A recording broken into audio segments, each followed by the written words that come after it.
mas ela falou tanta coisa e não disse nada ao mesmo tempo, num texto lido, né, bem construído pelos interesses norte-americanos na condução da linha editorial de Globo News, que parecia que o Lula se reunia ontem com o Adolf Hitler, o Mussolini, né, e estava tramando a derrocada do mundo ocidental.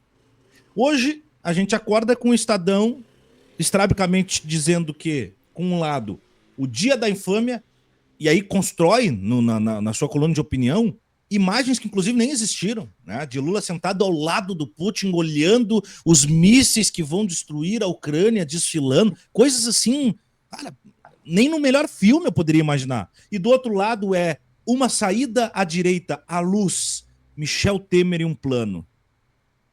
Ô Samuel, o que eu vou dizer lá em casa, como diria o Silvio Luiz, hein? É tanta camada que é difícil até de saber por onde começar do que você contou. Eu estou pensando primeiro como essa direita brasileira ela é desconectada, atrasada, Nossa.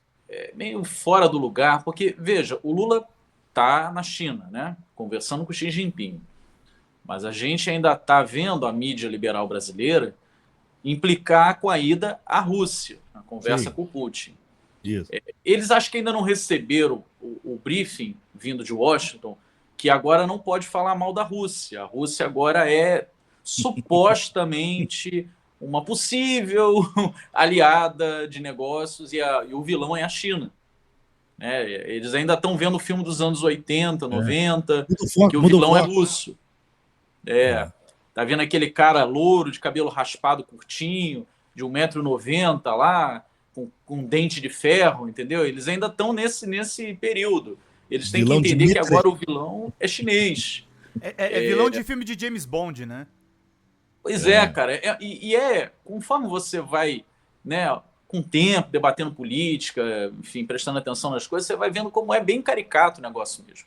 E essa caricatura que eles constroem da Rússia tem muito a ver com a visão liberal. Né? E aí a gente não está falando aqui dos conservadores.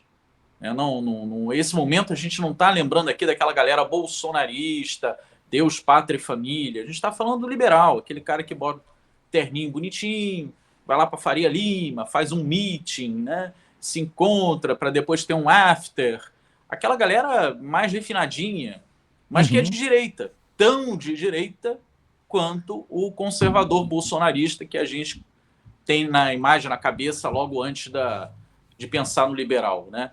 Esse liberal ele tem uma implicância com a China, por um lado, porque a China é assim, a alternativa econômica, geopolítica viável hoje, né? E isso, claro, coloca em xeque toda a hegemonia ocidental, mas ele não consegue esquecer esse apego ao vilão das últimas 3, 4 décadas, pelo menos, né? Para a gente não pegar a Guerra Fria inteira, que é a Rússia.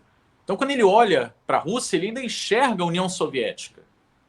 E eu cansei de ler mensagens dizendo que o Putin teria uma ligação com Lenin, com Stalin, uma glorificação da União Soviética. Gente, o Putin primeiro, é um sujeito, indivíduo político muito crítico do período soviético.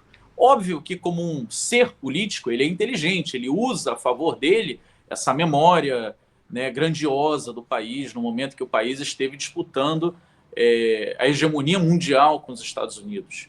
Assim como ele também reivindica o período imperialista, né, dos czares da Rússia. Isso aí é argumento político. Agora, ele, pessoalmente, não tem a menor intenção de voltar o país para um período socialista, muito menos caminhar para um comunismo.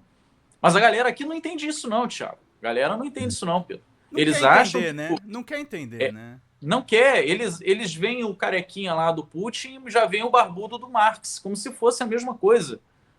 E aí ficam momentaneamente questionando, né, alguém do campo da esquerda que apoia o Putin, mas é absurdo, porque ele persegue gays, ele faz isso, eles veem a contradição em alguns indivíduos da esquerda, mas não veem a contradição gritante deles de comparar o governo russo, um governo conservador, que é isso, o governo russo é um governo conservador, com uma proposta de esquerda no limite do socialismo. E isso sim a gente vê na China.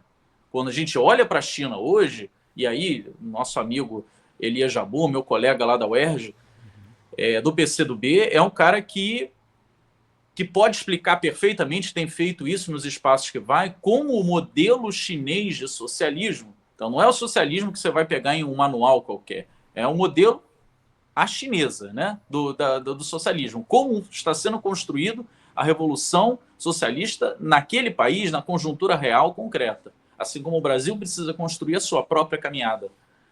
Esse modelo, sim, pode servir de paradigma para se pensar as possibilidades em demais países, mas essa galera não consegue enxergar nada disso. Eles olham para a Rússia e olham para a China e veem o inimigo dos Estados Unidos. Se o inimigo daquele que é o meu ídolo é meu inimigo. Uhum. E aí eles não conseguem esconder que é puramente seguir a cartilha, sabe? E embora a cartilha esteja atrasada, porque eles ainda estão implicando com a Rússia. Então, para mim, é engraçado, porque é um cacoete tão grande, e aí os amigos jornalistas me ajudem, que não é possível que isso venha enfim, da formação. Eu acho que é um cacoete de bastidor, de editoria, da casa onde você trabalha, ou das casas. É uma orientação da direção.